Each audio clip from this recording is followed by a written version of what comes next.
Hello guys, it's Jonathan, back with another video today. I know I'm doing a lot of these, but it's the first day of October and I have a big ass horror collection I want to do. I'm not sure if I'll do all of them, but I'll do certain ones. Today, the movie I wanted to talk about, it's a double feature. Um, I don't know what genre they are. They're probably, I think they're drama or biography or horror. But the movies I want to talk about today are the open water movies. It's the double feature one and two. So here's the thing.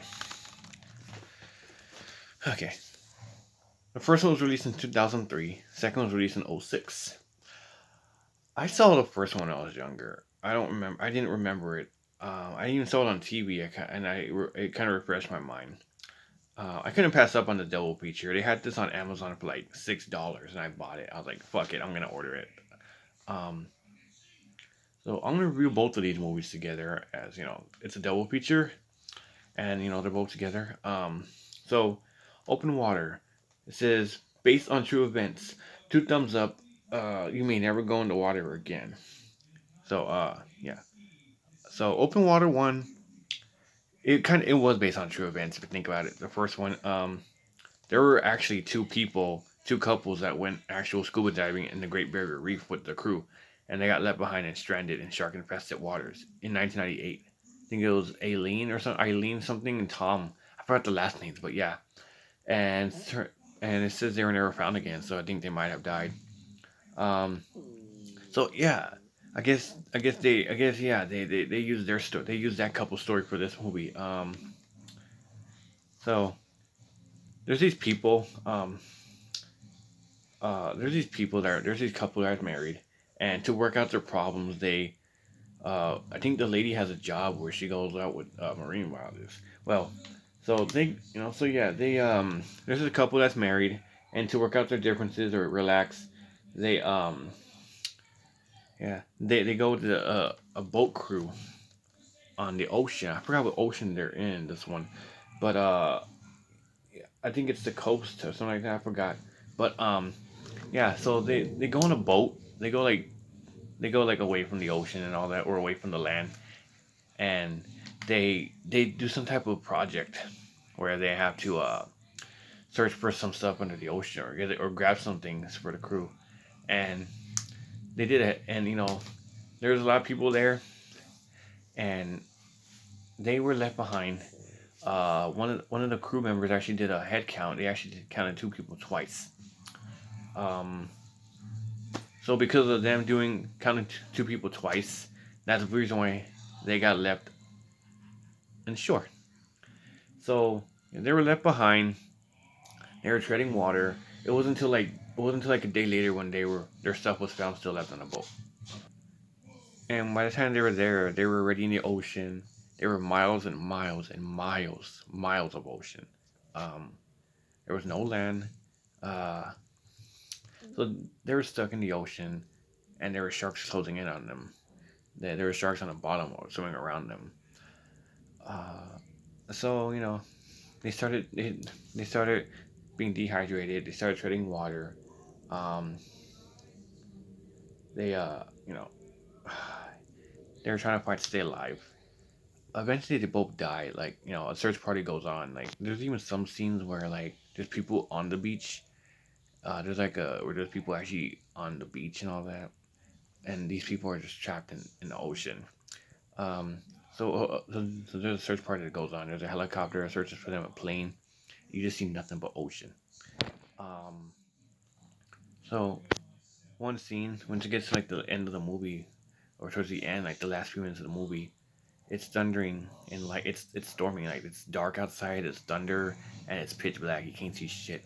But you know, yeah, and well, like you do see flashes of lightning, and you see like a shark's fin closing in on them. Turns out the guy gets injured and bitten. So it's the next day. The guy's already dead. So she lets him go, floats away, and seeing how there's no hope for her left, she looks on the bottom. She sees sharks. So what she does is she goes and she goes down and doesn't come back up, and it just ends like that. Uh, so yeah, turns out it didn't have a happy ending. They were never found again. Um, there's even like this little credit scene where it shows like them cutting open a shark, and it shows like what it's eating. It even showed like a camera too and all that.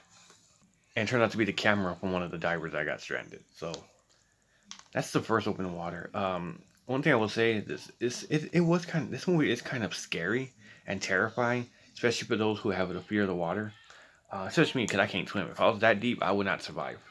I just have to hope to God that I'm safe. But yeah, I would never want to go in the water that deep. I've been to the beach before, but I stay like near the shoreline. That is kind of a scary thing for anybody to be trapped in the ocean, treading water, trying to fight for survival, and with no help coming, and you're just miles and miles and miles of ocean with no one, with nothing else around you. Um, and that is kind of scary, and it's all because of a stupid guy. What I would have done was written everybody's names down. That's what I would have done. I would have written their names down. Like, oh, okay, you this person. Oh, okay, we're missing these two people. They haven't come back up yet. Let's wait for them. Voila, voila, you just saved lives. So basically, the crew was responsible for killing two people. So, yeah, they were never found again. That's kind of terrifying. Um, Now on to Open Water 2, Adrift. This is not really an open water movie as there's no sharks. It was already called Adrift. They just used open water to, connect it and make it off to use the brand. Here's the thing. This movie isn't too bad. It's okay. It's not too bad. It's not as good as the first one, but it's still not too bad. So, what is Open Water 2 about? Okay. Open Water 2 is about these old college friends that reunite. Six people reunite. And one of the ladies, one of the women has a baby. And she has fear of the water. Because there's even a flashback where it shows like her dad drowned in the water or something like that. Or died. And that she had fear of the water ever since. So, one of the guys rents a yacht, which is like billions of dollars. So they're all partying and all that. They're reuniting. Um, they sail from the shore all the way to the ocean, miles out to the ocean. Um, yeah. So they start jumping in the water, and the whole plot of this set down because one of the guys was too stupid and realized this lady's afraid of water. The lady's like, no, no, no, don't do it. They jumped in the water without lowering the fucking ladder from the yacht. And even they're like, you should have known better. You knew she was afraid of water. Like it was, I didn't mean to. So because of that, nobody. There was a baby on a boat left alone, crying. They were just staying. They were just in the water. They tried to get people's attention. They're waving, but there was a boat passing by. But they thought that the boat was just out there trying to. It was just waving to them, and no, they're waiting for them for help. So it turns out, as the hours passed, they were treading water. There was a big fight erupting. People start dying off, like not because of sharks. Like one person actually gets stabbed by accident. Another one fractures his skull so hard on the boat, floats away. Another lady just couldn't take it, so she started drifting to the bottom of the ocean, further and further. Another lady's all like, "Oh, I'm not gonna die treading water, man. That's just not me." And her fate was unknown. I doubt she made it. Um, so they figured out ways to try to get back on the boat. Like, yeah, like they made robot out of their clothes, so they were basically naked in the water. It wasn't sexual, but yeah, they were naked in the water because they were trying to make robot out of their clothes. Um, and all that. They try to build like a human ladder so they can get back on, but I don't know. So people start dying off. The two guys die. One lady floats away. Another one swims away. Another one that's responsible for it, like he survives, but he feels guilt, so he tries to let himself drown. The lady that was had a fear of water, actually is the one that survived. So basically, her the dad. So basically, her husband died. Um, this is based on true events. There was no actual cases of this. It was they just wanted to mark. It was just marketing. Um, the tagline: fatigue, hypothermia, death. That's the lady that's afraid of water right there. Because she had a vision of her dad. She had a flashback to when she was younger when I think her dad disappeared into the water and didn't come back up. So she had a fear of the water. Uh, so they find a way to get back on. The two remaining people survive. That guy. The guy, he breaks off the lens from the goggles and he stabs it into the hull of the boat. And, he sacrifices his hand flesh for that. He holds onto it really tightly as she gets on the boat. She slips in the water, so she gets back on him again, like to get on the boat. She finally gets on the boat. She climbs to the vast and all that, and that's when her baby's there. It's thundering and storming. It's raining very heavy. There's thunder outside. The ocean's moving up and down. She falls asleep with her baby, and like the guy's nowhere to be seen on the boat.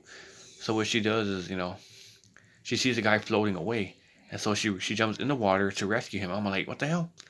But it turns out that she actually did rescue him. She got back in the boat, and there was like it was the next day. There was this other boat that was circling that boat, and there was no one, no one answered for some reason. And then the lady, she just like you see the guy laying down covered with the towel covering the main parts, and you see the lady just looking like that. She looks around like that and all that. That's all. Yeah, she just looks around, and it just ends like that. Like her husband, she lost her husband, she lost her friends. One of her other friends probably didn't make it either. Um, so I like to think that she probably drove the boat, she probably turned the boat back around and drove back to shore. I like to think that um see, lucky I don't have friends that are stupid like that. If I went on up there, I'll be like, guys, I cannot swim, so do not jump me in. Just lower the ladder from the yacht. That way, in case you want to go back on, it's avoid death. You guys seen open water too? But yeah, that it's also kind of scary. This is about basically this movie makes people these movies make people have aquaphobia. Like Jaws, basically Jaws basically made people afraid to go into water. Like for the longest time, Jaws it made people afraid of sharks. Um, but this movie, Open Water, just brought back that fear. Like it brought back that fear of going in the water. Like you might not want to go in the water at all ever, especially open water too. Especially the fact that a lot of them drowned. Um, Both movies are rated R. First one is rated R for language and some nudity. Yeah, there's like some nudity in this in the first one.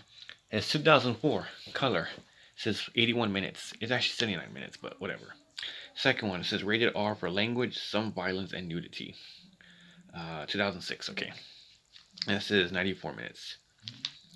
Um, so these are more drama, but they're also kind of horror. Cause come on, first one had sharks and they were trapped in the ocean. The second one they were just trapped in the ocean, dying. They were treading water and all that, and they were cold. They were had cramps probably. That's why I would never go into water. My dad doesn't really like these type of movies. The fact that they're bait, the fact that where people actually drown and all that, because it's kind of scary. Gonna happen. But yeah. The first open water is really good. Second one's not too bad. It's not as good as the first one, but it's not too bad. But like I said, they only use the open water tube brand to I guess make money off of it. But this was a good deal at Amazon. It was like $6. Um, the third one was not great. The third one was stupid. Uh, okay, so here's a synopsis for both movies. In search of much needed relaxation, Susan and Daniel take a tropical island vacation. While scuba diving miles off the coast, the tour guide miscounts, leaving them abandoned in the middle of the ocean, of course, obviously. As the hours pass, the couple realize that they are not alone as a shark's fin breaks the surface water. Oh shit. Over the next 24 hours, the couple must fight to stay afloat and alive, surrounded by miles of ocean. So that's pretty scary, being trapped in the ocean, miles, and you see a fin coming up towards you. Um, and the synopsis for the second movie. A weekend cruise aboard a luxury yacht goes horribly awry for a group of old high school friends who forget to lower the ladder before they jump into the ocean for a swim. Yep, the boat proves impossible to climb, leaving them adrift miles from shore. What started as a joyful reunion becomes a fight for survival. Yes, that's basically what it is. Um, basically, lesson learned. Basically, lesson learned. Don't make stupid mistakes. If you're with a crew of people, make sure you write their names down, not a head count. Write their fucking names down, so you won't be responsible for murder. And and if you're gonna go with your friends, even if it's on a lake or an ocean, if make sure whenever it stays on board or lower the make sure whenever it stays on board to lower the and that way none of this shit will happen. Um, so that's my review of the open water movies. What do you guys think of these movies? Fans, not fans? Nah, okay. Um, so that's my review. Like I said, first one's good, second one's not too bad. Oh guys, I'm logging off, signing off. I know this pandemic is going wrong, and I know you guys are trying to endure it, but just trying our best to endure this quarantine. To stay safe, keep 6 feet apart. If y'all have the COVID, just don't touch anybody. Don't be stay away from everybody. But yeah, that's basically what it is. Signing out, guys.